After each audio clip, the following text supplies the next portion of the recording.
Hola amigos, bienvenidos a mi espacio, soy David Parcerisa y hoy me gustaría hacer un videoprograma diferente. Y es que tengo que daros una noticia para mí muy emotiva, muy satisfactoria, y es que el investigador español Juan José Benítez ha publicado un libro llamado Solo para tus ojos, 44 años de investigación OVNI. Y en este libro, el amigo Juanjo Benítez ha tenido el detalle y la cortesía de incluir dentro de los casos OVNI que él más le han impactado, el caso de mi abuelo.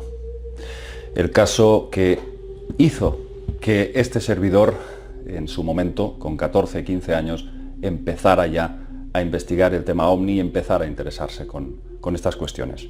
Efectivamente, amigos, lo he contado en muchas entrevistas, en muchos vídeos. Las experiencias paranormales que vivió mi propio abuelo fueron la chispa que prendió en mí la llama de la investigación. Y en esta ocasión, este libro, publicado por la editorial Planeta y que parece que va en vías a convertirse en un gran éxito editorial, pues como digo, ha tenido este detalle Benítez de extraer este caso. Un caso que yo se lo envié hace pues una burrada de años, no sé si hace 15, 20 años atrás.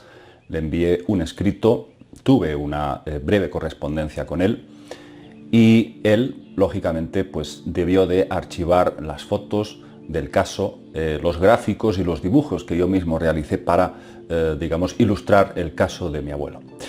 Y efectivamente, después de todo este tiempo, ha sacado a la luz y que cualquiera de vosotros lo podéis ver en la página 678 de su libro Solo para tus ojos. Desde aquí, un especial agradecimiento a JJ Benítez, de verdad, gracias. Me ha emocionado muchísimo poder ver en este libro maravilloso que recoge tantos y tantos casos OVNI de aterrizajes, el caso de mi abuelo. Aprovechando pues esta noticia, había pensado que hoy era una buena ocasión para sintetizar las experiencias que tuvo mi abuelo. Voy a intentar resumir brevemente toda la trayectoria de experiencias curiosas, paranormales, que mi abuelo sufrió desde niño. Bueno, digo sufrió, pero él realmente no le provocó ningún tipo de trastorno emocional, sino más bien le dejó muy sorprendido, muy choqueado a nivel intelectual, porque mi abuelo tenía, vamos a decir, un carácter muy apacible, una persona muy calmada, muy tranquila, muy racional, un hombre que tocaba mucho de pies en el suelo. Y estoy hablando de él en pasado no porque haya fallecido, hoy sigue vivo a sus 92 años. Lo que pasa es que el pobre lleva unos 11 años sufriendo un Alzheimer y, lógicamente, no sabe nada. Pero aquí podemos verle a mi lado en esta fotografía que hemos intentado pues hacerle este homenaje a JJ Benítez y como una forma de agradecimiento por su gentileza, ¿no? Entonces mi abuelo, lo que publicó Benítez en su libro fue su primera gran experiencia paranormal. Esto sucedió en la primavera del año 1932. Él, lógicamente, ya no se acordaba de la fecha exacta. Entonces, bueno, os voy a intentar resumir tal y como él me lo contaba. Es una mañana de primavera, hacia las 11 más o menos de la mañana, un día soleado, perfectamente con una gran visibilidad, y él bajaba del pueblo cogido de la mano de su madre, cuando de repente alza la vista y sobre la vertical de una vieja casa observa a un extraño humanoide, un ser altísimo que podía llegar a tener más de 3 metros de altura.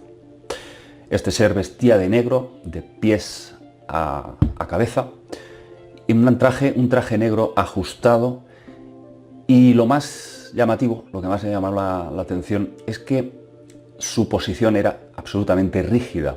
Sus brazos estaban clavados, anclados a su cuerpo, así como las piernas. Entonces, una llamativa escafandra cubría su rostro completamente.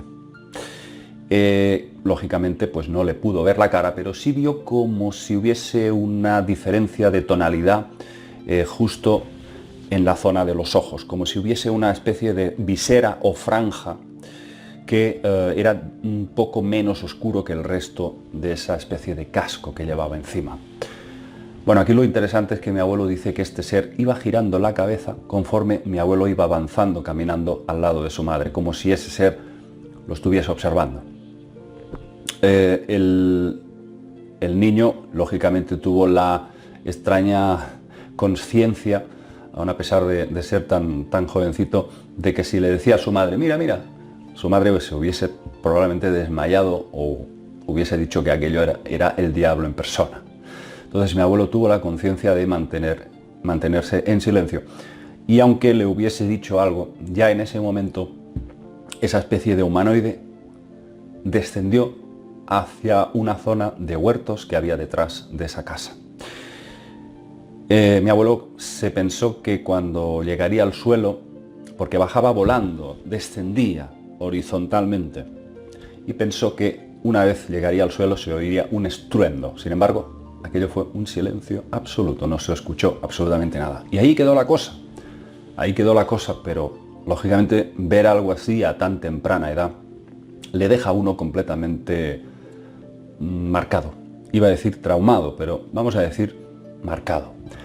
Eso le abrió mucho la mente a mi abuelo cuando empezó a ver en programas de televisión en los años 60, 70, los eternos debates sobre la vida extraterrestre.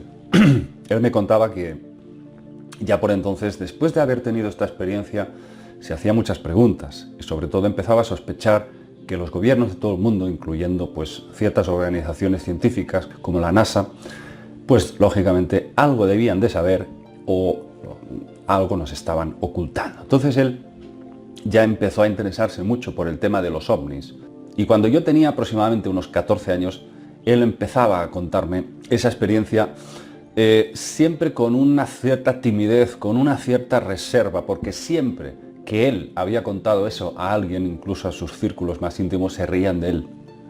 Entonces él eligió el silencio para seguir avanzando en la vida sin ser burla de nadie.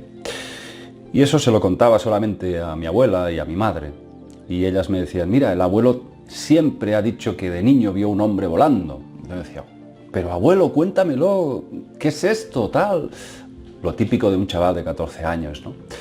Y mi abuelo, pues sí, empezó así tímidamente, pero con mucha solidez, siempre contaba lo mismo, los mismos detalles, y siempre con esa impresión emocional que le causó esa experiencia. Entonces fue a partir de los 17 años que yo tenía, cuando me puse en contacto con uno de los mejores ufólogos del mundo, y que lo teníamos, sin yo saberlo, al lado de casa, en Sant Feliu de Codines, cerca de Barcelona. Y este señor no era otro que Antonio Rivera, que he hablado infinidad de veces de él y de la amistad que a partir de ese momento nos unió, porque Rivera se interesó vivamente por el caso de mi abuelo. Incluso nos dijo que él estaba en ese momento trabajando en una serie de artículos que quería publicar en Año Cero relacionado con avistamientos de estos seres, de humanoides voladores. Y que incluso, y esto lo podéis ver si compráis el libro de Benítez, que el caso de mi abuelo, el ser que vio, se parecía mucho a un caso que 4 años después se produjo en Kazajistán. Y ahí podréis ver un dibujo de una señora que prácticamente es el mismo tipo de humanoide volando que vio mi abuelo. Entonces, digamos que empezamos a tener una amistad muy estrecha con Rivera. Mi abuelo y él se hicieron muy amigos y a partir de ese momento yo empecé a desarrollar mi interés por escribir y por investigar. Y fue Rivera el que más me motivó a moverme en esta línea. Bueno, el caso, y resumiendo mucho, por supuesto, es que a partir de 1997-98 la cosa ya, digamos, empieza a acelerarse el curso de los acontecimientos, y si uno podía pensar que lo del humanoide volador había sido algo, pues una anécdota que quedaría ahí para siempre, pero que no había nada más, pues estábamos muy equivocados. Parece que aquello solo había hecho más que empezar. Lo que él había visto de niño era solo la punta del iceberg en comparación con todo lo que le esperaba, ya por supuesto en edad avanzada, porque mi abuelo ya tenía en esa época 70 y pico años. Ahí es cuando yo empiezo a observar que por las mañanas, cuando él se levanta, que dormía en un piso aparte,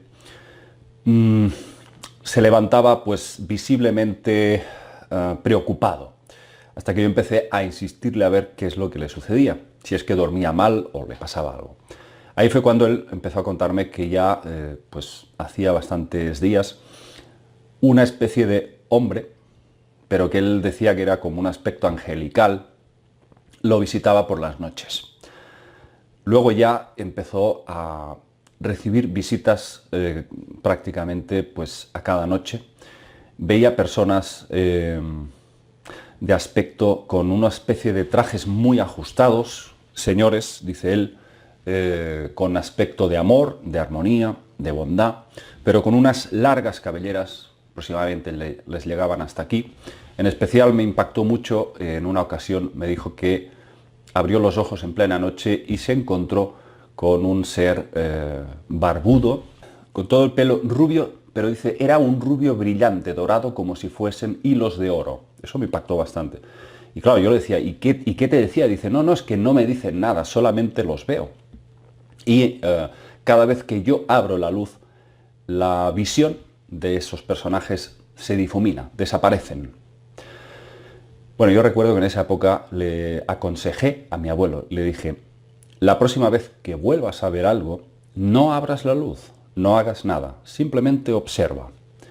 Y parece que, bueno, el hombre me hizo caso, y en la tercera ocasión en que volvió a ver uno de estos curiosos humanoides o personajes, era dice, un chico joven, muy alto, que parece que estaba prácticamente a 2 dedos de su cara, o sea, lo tenía ahí mismo.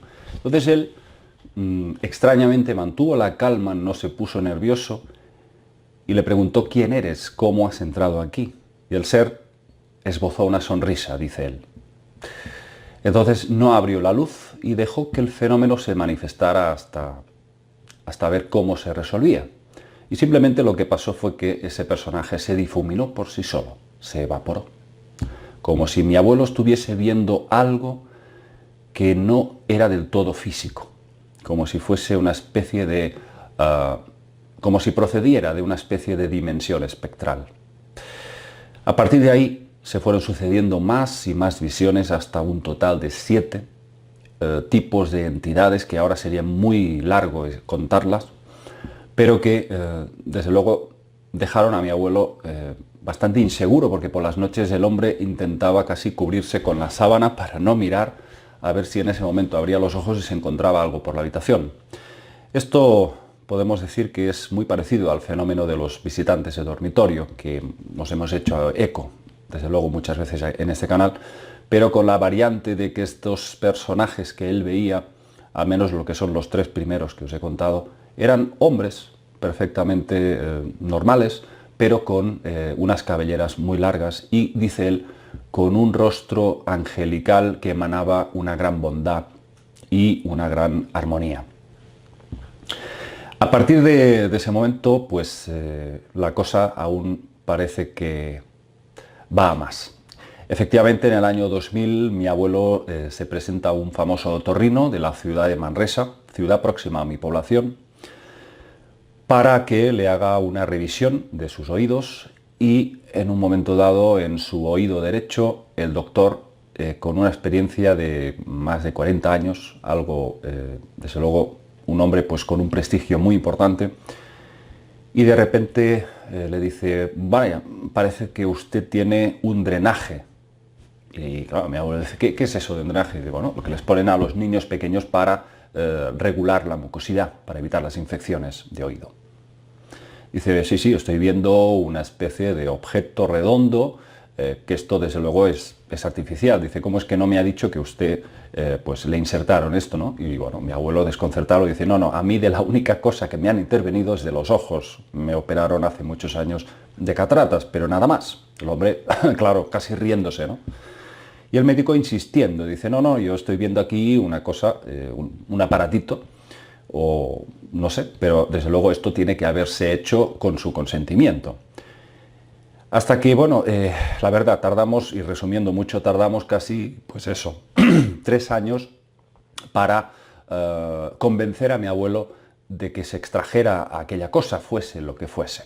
Hasta que finalmente mi abuelo accedió a hacérselo y con unas pinzas, y yo estuve presente en esa pequeña intervención, con unas pinzas le extrajo efectivamente ese objeto. Ese objeto que el médico nos dio su opinión. Él, desde luego, no era precisamente un doctor propenso a creer en historias de extraterrestres ni nada. Él simplemente se limitó a decirnos que aquello no lo había visto él nunca en su carrera, que era una cosa muy extraña y que desde luego aquello era de origen artificial.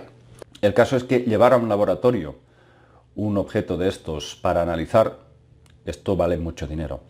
Y pues lo tuvimos en casa guardado durante 12 años, hasta que finalmente este cuerpo, porque era una cosa que lógicamente estaba cubierta por mucha cera seca, no sabíamos exactamente lo que había dentro.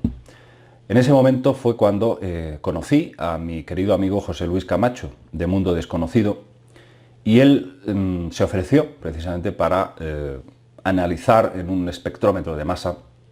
Lógicamente se tiene que coger un pequeño pedazo de ese cuerpo para desintegrarlo y así poder ver cuál es su composición química, cada uno de los elementos que componen esta sustancia. De modo que, gracias a mi amistad y absoluta confianza con mi amigo JL, yo le envié muy gustosamente una parte de esa sustancia que quedó, porque tengo que decir que con un instrumento, con un cútex, estuve rayando poco a poco la cera que envolvía esa especie de objeto que era perfectamente redondo, y aquí podéis ver unas imágenes, y lo que sucedió es que no había nada dentro. Es decir, era una especie de masa orgánica que aquí lo curioso era la forma que tenía, que era perfectamente como una especie de antena parabólica, o sea, con un lado cóncavo y otro lado convexo. Yo, como os digo, lo partí en dos y le envié un trozo a José Luis Camacho. Aquí la sorpresa llega cuando al cabo de 2 semanas le escribo y le digo que ya lo ha recibido, y JL me responde que no ha recibido absolutamente nada. Yo llamo a correos y me dicen que posiblemente se ha extraviado, pero no saben nada. No pueden entender qué es lo que ha pasado. No me dan ninguna explicación. Esto no me había sucedido nunca. Yo he enviado libros, he enviado diferentes materiales a investigadores. Desde luego no me había pasado nunca, y por supuesto a JL tampoco. Lo hemos hablado en algún otro vídeo, con alguna entrevista que hemos tenido entre nosotros, y desde luego nos hemos quedado completamente desconcertados. No sabemos qué es lo que pasó, si esto fue a parar a manos de alguien que quiso hacerse antes que nosotros con los resultados del análisis. No lo sé. Amigos, es uno de los grandes enigmas de mi vida y que desde luego me afectan a nivel emocional pues muchísimo, porque probablemente ahí hubiésemos encontrado una respuesta a qué es lo que le sucedió a mi abuelo. ¿Por qué? Pues porque tanto Antonio Rivera como JL, como muchos otros investigadores, amigos míos, parece todo indicar que mi abuelo pudo haber sido víctima de una abducción. Lo que no se pudo realizar, desgraciadamente, es una regresión hipnótica. No podemos, lógicamente, someter a un anciano y que encima sufre Alzheimer a una regresión hipnótica. Eso es imposible. Entonces, digamos que todo esto se ha quedado en un callejón sin salida. Es uno de los grandes enigmas de mi vida, y fue el primer caso que investigué, y fue el primer caso que marcó mi vida de una forma eminente y me impulsó a la investigación. De todas maneras, hay una cosa más que quisiera añadir, y es que precisamente todas las psicofonías que en el último año he venido realizando, las he realizado justamente en la misma habitación donde mi abuelo tuvo esas experiencias nocturnas, de esas visitas de estos seres. Con lo cual, considero que todo está relacionado y que algo muy curioso, muy enigmático, envuelve a mi abuelo. algo le sucedió a mi abuelo, no sé si de muy joven o de más mayor, pero que probablemente le pudo ocurrir algo.